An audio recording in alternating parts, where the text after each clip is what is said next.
It's the Haiku podcast, where we meet up with some of our dearest haiku friends and get to meet some new ones along the way. Welcome, one and all.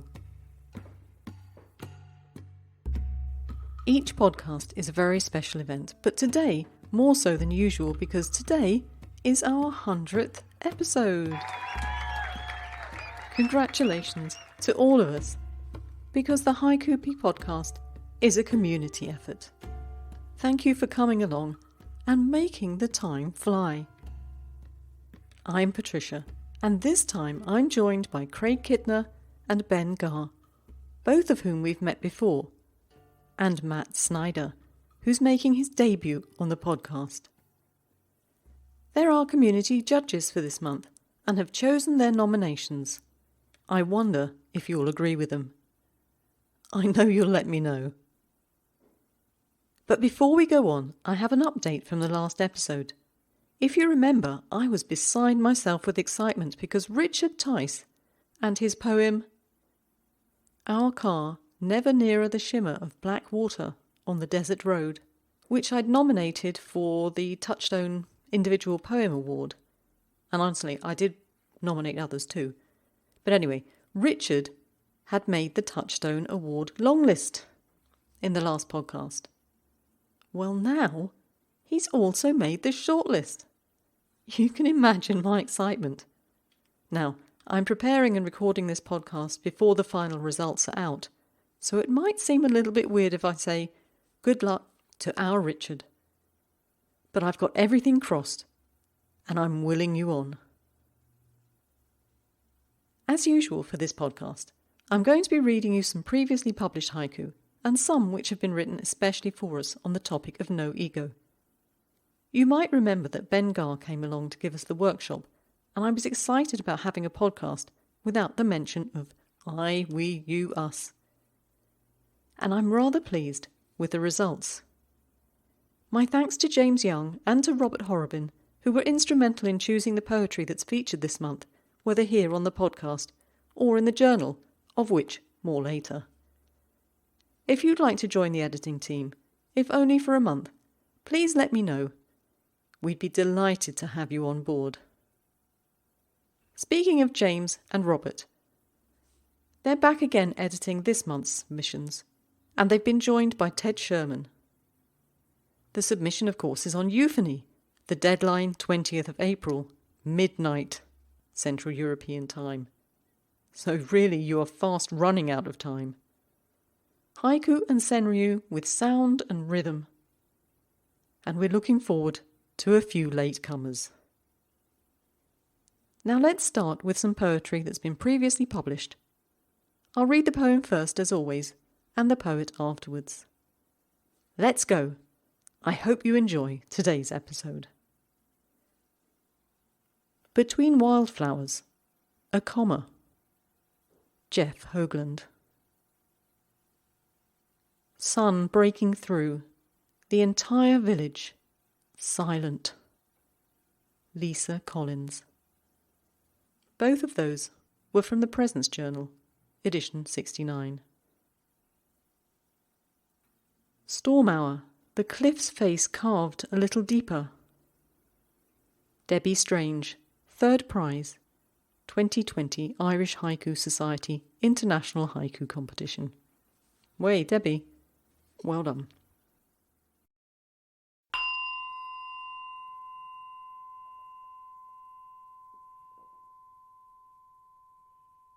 Now for your original haiku and senryu, written especially for the podcast on the topic of no ego. We'll start with Craig Kittner's nomination. Welcome back to the podcast again, Craig. And congratulations on being shortlisted for the Haiku Foundation Touchstone Awards for individual poems with this poem from Bones, issue 21. Fall starts measuring time in butterflies, which I thought was absolutely gorgeous. But I had a question for you. Do you remember why you chose fall, or as I would say autumn, rather than spring? Well, yes, I do. This was actually very much an observational haiku. I had gone out to do a little hike in an area near here that's very wetlands. And at least in our part of the world here, in the fall, butterflies really start getting very active. They're out, I assume, feeding and collecting up and ready to overwinter before laying eggs or whatever. So I was walking and just noticing how many butterflies were around, and part of my brain was trying to worry about how much time I'd been out there. But I realized that the only real measure of time that made any sense at that point was just how many butterflies I saw. That makes sense. I only asked because I was sitting in my garden. It stopped snowing for a day or so I was able to sit in the garden. And I was watching what was going on, and a little yellow butterfly came past, and I thought, oh, that's great. Spring is finally sprung, because my garden fills with these butterflies. And then I was reading your poem again and thinking, oh, I wonder why autumn rather than spring. But anyway, could you tell us what your nomination for the judges' choice is and why? Absolutely. My nomination is Fallen Bramleys and the Dark Windows of the Pub. Fallen Bramleys and the Dark Windows of the Pub. That's by Mark Gilbert. And Mark's piece stood out for me for several reasons. The first being that it's really strong in the haiku spirit. It has an effortless seasonality. It's evoked by words that are composing the poem itself. Autumn is not named, but the haiku is very autumnal. You can infer that the pub windows are dark because perhaps of COVID lockdown, and so I feel that the haiku is very timely. But the poem doesn't need it. It doesn't have to be tied to COVID for it to work, because by not naming the pandemic directly, it retains this universality and kind of avoids becoming dated. The choice to use Bramleys instead of apples, I think, strengthens the sense of place and lends it an air of nostalgia. And it also strikes me, though, that the Bramleys may or may not actually refer to apples. Could be a metaphor. The fact that Mark has gone far beyond foregoing the use of I or we by simply not naming it, I feel like ego is completely absent in this poem. So much of the scene is utterly unchanged, whether or not anyone is actually there to see it. There could not be another live human being for miles around this scene, and it would still be fallen apples on the ground and dark pubs, windows in the pub, and that meaning still remains the same. And, as I said, I feel the poem is autumnal, and the thought of a dark pub in autumn, it just feels sad. Sad, I feel, is a very appropriate emotion right about now. Thank you, Craig. Now let's continue with more of your original work.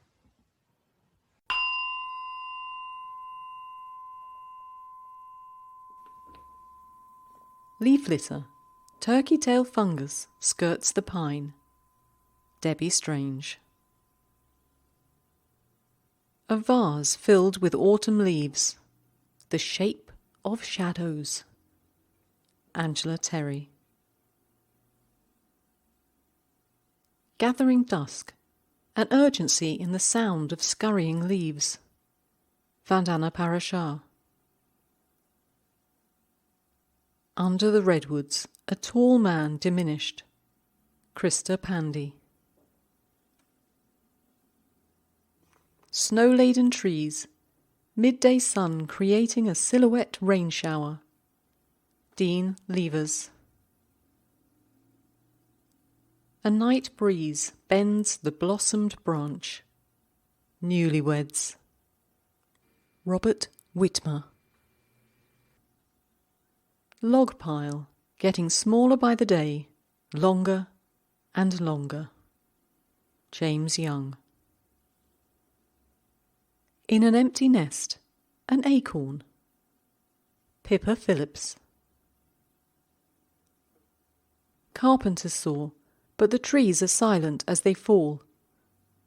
Minal Sarosh. New moon through spring willows, drifting mist. David He. Next, I'd like to bring you a selection of bird-inspired verses. Cormorants hopping along the shore, dotted silence. Sonal Srinivasan. March the 1st. A dove spreads its wings. Zara Mugis. Dusting off mirrors, hummingbird wings. Wendy C. Bialik. What might have been, birds falling into deep blues of shadows. Sarah Mahina Cavello. Birdsong, the tug of winter. Roberta Beach Jacobson. Longest day, a copper opens its wings to the sun. Kristin Lindquist. Stiff winds, a flock of sparrows beat against the sea. Bruce H. Feingold. At the shrine, a sparrow drinks from Buddha's hands. Bill Fay. Floating voices, geese ride a current to still water. Craig Kittner.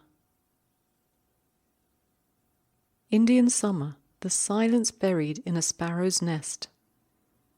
Isabel Caves. Winter dusk, in a scarecrow's straw heart, a fledgling awakes. Nisha Ravi Prasad. Beach ball partly inflated. Songbirds gone. Ignatius Fay.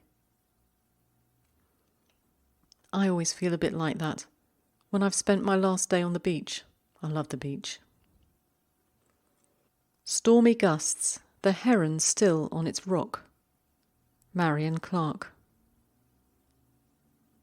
Swinging the bird feeder, the blue jay coming and going. Kathleen Tice. Now, Kathleen, that could have been a good one for the submission period we're doing now. Euphony. Can you feel the rhythm, the way that Kathleen has used the words? Swinging the bird feeder, the blue jay coming and going. There's a rocking motion in there, isn't there? Anyway, let's continue. Carrying the cold, the birds cry. Alex Fife. No race, the snow geese taking off at the same time. Mike Bluttenberger. Winter in Alaska, rooster crows at noon. Pam Joy. Now, Pam, you raise an interesting point here, and I wonder if anyone knows the answer. I noticed the other day when I was wandering around that there was a cock crowing about 11 o'clock in the morning, which I thought was a bit late. Now, the weather was quite cold. It was quite a chilly bit. We were having snow and frost. And I wonder, do cockerels get up later when it's cold? Because I know I have one very close to where I stay in Spain, where the weather is generally quite warm, and it could crow from very early in the morning. Anyway, if anyone has any ideas, let me know. Thank you very much. 5 crows, one at a time, from bare oak to tall pine. Megan Hairlar. Raindrops, a coot dives headlong. Anna Maria Domberg San Cristoforo. Sticks and weeds, the mute swans get ready for spring. Marilyn Ward. Still distancing, Mother Wren watches across the garden. B.A. France. Distant stars on fresh snow, a crow's shadow. Humaira Sholihat. Sharpening the scars, cuckoo's call. Richa Sharma. Woodpeckers counting out the last metres of winter. Art Friedeen. Lucky Charm, the shimmering gift of a goldfinch. John Hawkhead. Crescent moon. With each ripple, the curlew dips. David Eyre.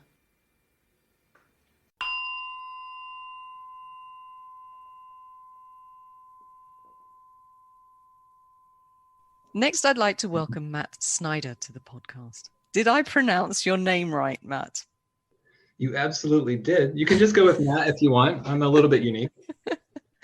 Oh, I should probably explain to people that, or maybe people have noticed that if anyone has got a vaguely German name on the podcast, I tend to go all out German on it. And so when I hear or read your name, Matt, you're always Matt Schneider to me as far as I do it with other people too. So you don't need to worry that I'm picking you out personally, but I shall be neurotic now from now on about your name and a couple of others too. I find surnames really fascinating, and it's one of my pet topics, and I could go on about them for ages. Matt, you're most welcome to the podcast, and I hope that it won't be the only time that we hear from you. So tell me, what poem did you choose and why? Of course, glad to be here. I chose this poem. Stone Buddha in newly formed puddle, melting snow. Stone Buddha in newly formed puddle, melting snow. And that poem is by Anna Yin. I hope I said your name right, Anna. I chose this poem, again, for many reasons. Melting snow is the first thing that catches my eye. It's in the last line. The image is crystal and wet. It suggests newness and the end of winter. And it's very closely linked to the second line, which confirms that the puddle is newly formed. And one thing I really enjoy is that these two lines are so closely linked. They're nearly the same thing, but they're not. There are separate states of matter and in a state of transition. This, to me, stands out as an example of becoming, a technique of association. Then we get to the stone statue, come back to it rather. And it is a hard contrast to the changing water that is in the later lines. So where the water is clear and bright, the statue is heavy, it's opaque. The water is in motion, the statue does not move. The water is transitory and the stone perpetuous. And where the water is suggesting and participating in spring, the statue is seasonless and timeless. And despite these many contrasts, the statue and the water fit neatly together. The middle line in particular, in newly formed puddle, ties them together with what I think is a classic haiku ambiguity, which is in the puddle, the stone statue or the snow. Or is it both? And in fact, taken together, the statue and the transitioning water, I think, share a deeper significance. The snow is melting to become water, but one day the water will fall again as snow. And this cycle echoes the Buddhist cycle of birth and death, from which the only escape is enlightenment. And indeed, rising up from the water, we have the stone Buddha, the symbol of enlightenment. So for me, this poem worked as subtle magic, and I returned to it many times. I chose it because I enjoyed its many layers, including the escape from the self alluded to by the cycle of the water, the abrupt, upright statue. Every time I came back to it, I found something new. Thank you, Matt. You've made things very difficult for me if I have to use my executive powers on this one, but thank you very much for that. Welcome.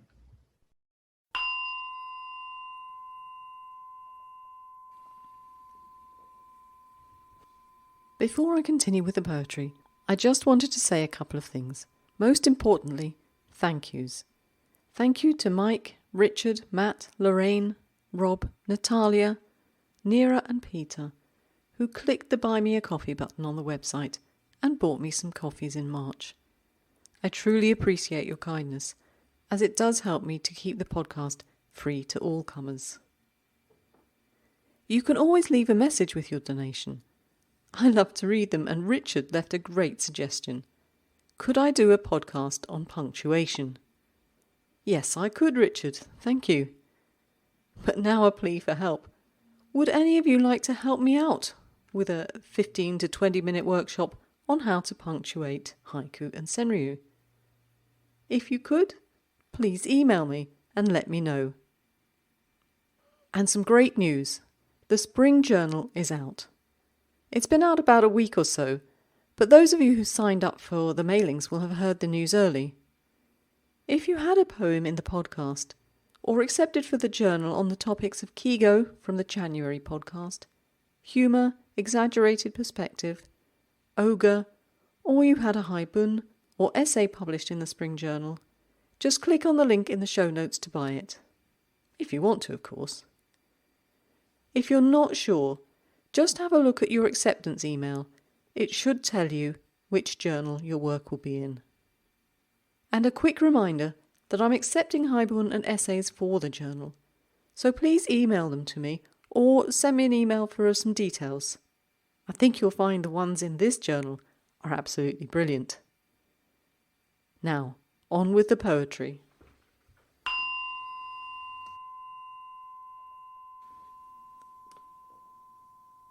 And now, a little bit more snow. Glasses left on the poetry book. It's snowing. David Wheeler. Fox deep in snow. How cool it must be to sense the easterly wind. Wendy Gent. Barely spring. Forsythia blooms through the snow. Pat Geyer. Before the news, the light in the middle of the lake. Deborah A. Bennett. Fresh snow on lake ice, joint splash down in rivulets, birds of a feather. Richard Bailey. A lipstick of snow left by the late winter's flurries rims the hayfield's dome. Ronald Toby. Bees pulsating the temple bells. Snowdrops. Christina Chin. A sunken stone, thorned sticks, broken reeds. Poem spelt in the snow. Jeff M. Pope. Now do please go to the show notes. Obviously you can reread all the poems there, but Jeff's poem gives a little bit extra when it's read.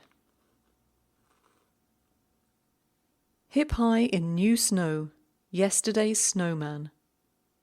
Pat Davis. Downpour, washing slates clean, New Year's Day. Lorraine Carey. Each wave claims mounds of golden grains, high rollers. Hannah Hulbert.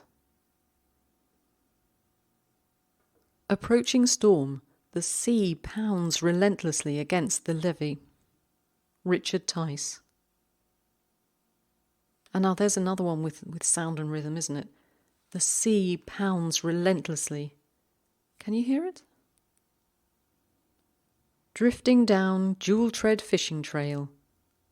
Twin suns, whistling. Douglas J. Lanzo. Banks of the Fraser, a shadow sneaks a swim. Peter Fisher. Milky Way's image, radiance on a calm lake. Mirrored galaxy. Chris Gomez.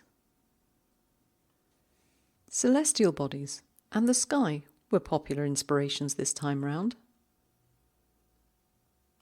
Summer sun, the horned lizard appears on the wildlife calendar. Christine Wenck Harrison.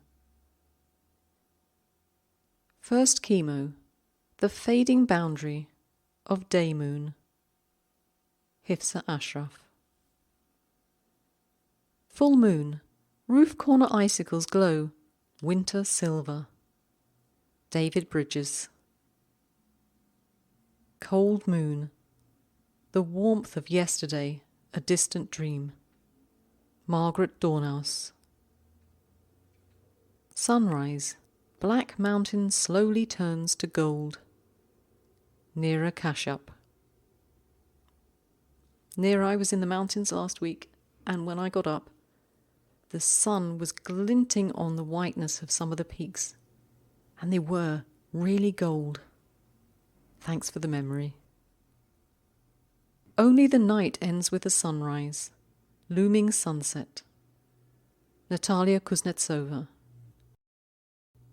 Ashen sky, burning on the pyre, a nameless corpse. Suresh Babu.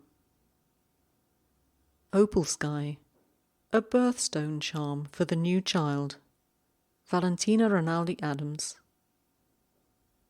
Angular shadows, moving softly in the moonlight. Black butterfly. Barbara Carlson. And now I have something special because it was very much a triple effort. Let me read it to you and then I'll tell you about it. Sirens through the fir trees, a howling moon. Now the original was by editor S4E8. Hope I've said that right, editor. And then it was translated into English by Jürgi S4E8. And then Ted Sherman, one of our editors this month, helped them with their translation into English. Thanks to all of you. A flower blooms in the midnight sun. Or is it the moon? Robert Quesada. Noir agave, sensual shapes, sinister shadows, tequila lipstick. Eovanka Ettinger.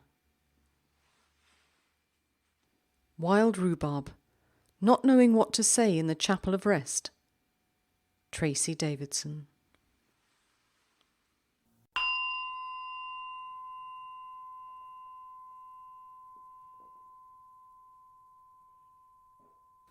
Spring lawn, freshly dug mole tunnels, 17-year cicadas. Doris Lynch. Between rains, a cricket's chirps flood the darkness. Srinivas S.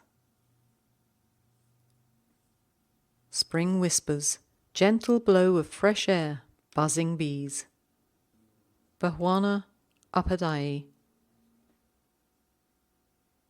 Silent paws slip past redwood fence-top trails. Imagine.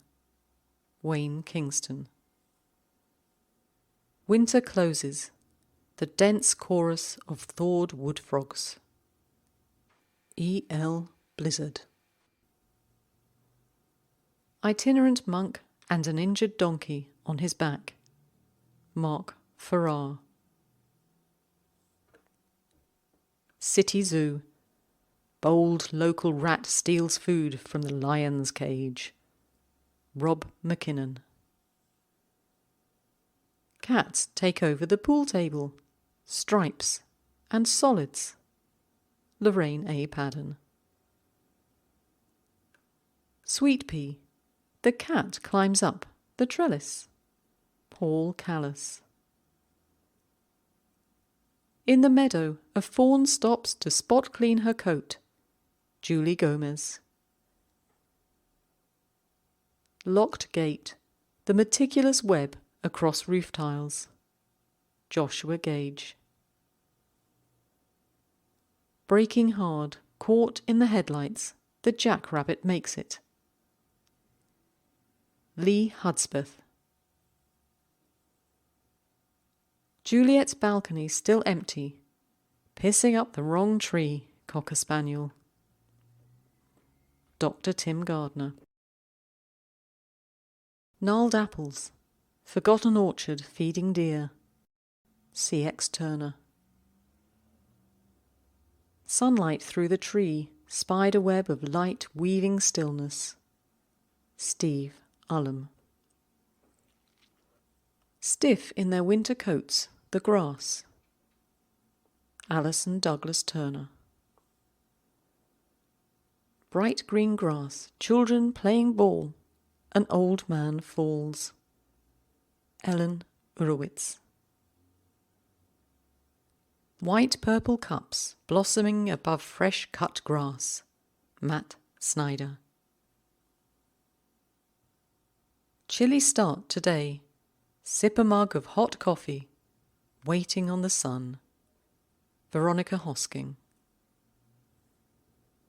Black and white movie.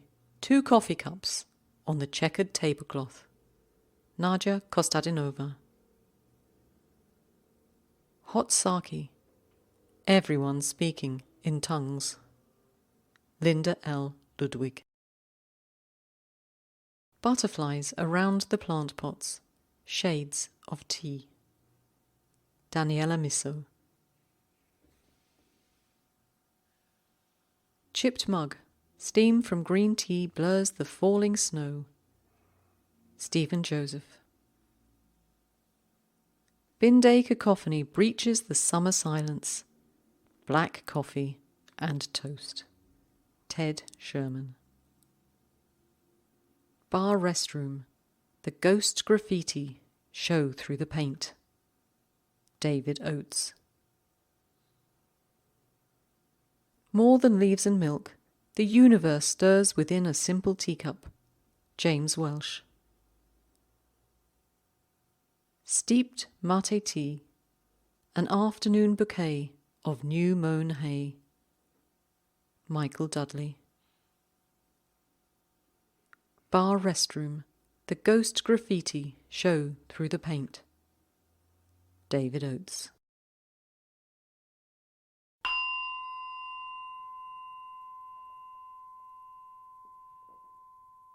Bamboo flutes, the melancholy of mountain evenings. Anjali Wahad Pandey. Storm in the mountains, a spider stretches his thread across the painting. Eugenius Zakarski. Bird bath, ice-cold mud puddles. Laura Driscoll. Raindrops, collected beads from sunny days. Eva Drobner. Rain rhythms, memories splashing on the window. Kim Russell. Clouds on the slope. Sheep. Dorothy Burrows. Luciferin light drapes a dark cove emeralds on décolletage. Joan Huffman. Existing in parallel worlds, the good and evil. Carolyn Crossley. Candles, 500,000 flickering. Sayonara. Ashingliu Kamai. The one red spine on the shelf. Macbeth. Dorothy Mahoney. Through a fence, scores of yellow gourds. Tennis practice. Richard L. Matter.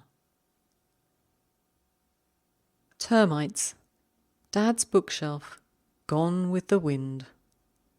Lakshmi Iyer. Reading between the lines. A cat's tale. Ronald K. Craig. Words. A poem sings. A life. Susan Plumridge. Summer heat. Colours ripen within the tired landscape. Margaret Dale Bennett. Bus window view. Van Gogh's rooftops below the bridge. Jackie Chow. On the sidewalk, blue chalk hopscotch, a shade darker at night. Nina Singh. Open blooms of the magnolia, a simple prayer. Eve Castle.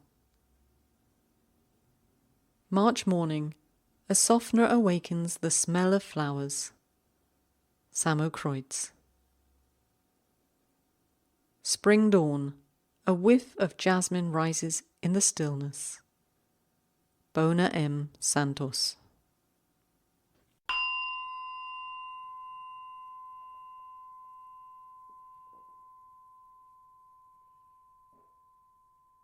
I thought it was fitting to ask Ben Gar to close out the podcast today with his nomination for the Judge's Choice. After all, it was him that introduced the topic way back in episode 3 of this series. Ben, you're most welcome back to the podcast. Which of the poems did you choose and why? It's great to be here, and thanks for having me back. My pleasure. In choosing my pick for the No Ego poem, I was looking for a few things. Does the poem invoke a person? Does the haiku use a structure in an interesting way? And lastly, does the poem take me somewhere that the poet never could have predicted? The following piece by Brett Wooldridge hits all three. December. The persimmons no one can reach. December. The persimmons no one can reach. So does the poem invoke a person? Yes. While it is true that all haiku are the result of a human calling attention to a moment, this one invokes a person who almost points you directly to the persimmons in the tree. And it's such a nice and gentle voice, one that doesn't call attention to the human pointing the way. They could be anyone. And because they could be anyone, that leaves me to construct who that is in the scene as it plays out before me. So bravo, Brett. Does this haiku use a structure in an interesting way? You bet. It's a telephoto type of poem that opens wide and then focuses in on something small and specific. The first line is simply December. And I love one-word lines in haiku. December is rife with possibilities and meaning. Line 2 gets more specific, the persimmons. So out of the wide expanse of meaning of the month of December, I now focus on persimmons. They still don't have context yet, but I know what persimmons look like.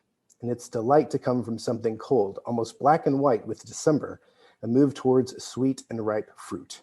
Such a nice contrast.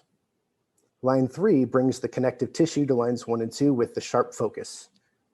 These are the persimmons no one can reach. Does the poem take me somewhere specific in my own life? You bet.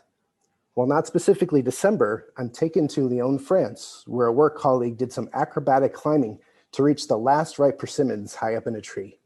And they were delicious. And I loved reliving that moment from this haiku. Thanks, Ben.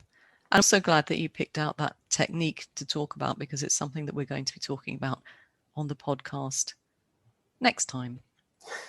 So thank you very much for that. Well, we've had our 3 nominations, and I'm going to turn off the recording now, and the 4 of us will make a decision. As I said, I hope I don't have to use my executive choice on this one, but we shall see. Okay, thank you very much indeed.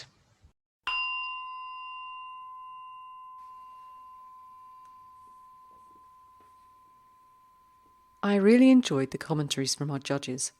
I think hearing another perspective of a piece often gives it a freshness, don't you? What did you think of their nominations? Would you have chosen differently? Let me know.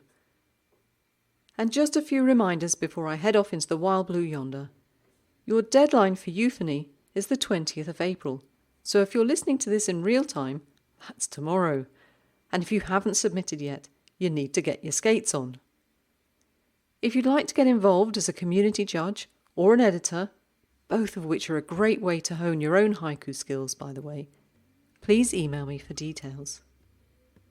And don't forget to check out the Poetry P YouTube channel for writing prompts and haiku moments, as well as an ever-increasing body of educational material. Leave us a little message. It's always lovely to hear from you. And if you have time, please leave us a review on whatever platform you listen to the podcast, like iTunes, for example. Last but not least, thank you to our lovely judges, Craig, Matt and Ben, and to our terrific editors who read all the submissions for this podcast, Robert and James. I'll see you in a couple of weeks for more haiku treats. Until then, keep writing. And if there's anything I've left out or messed up, just email me and I'll put it right. Ciao!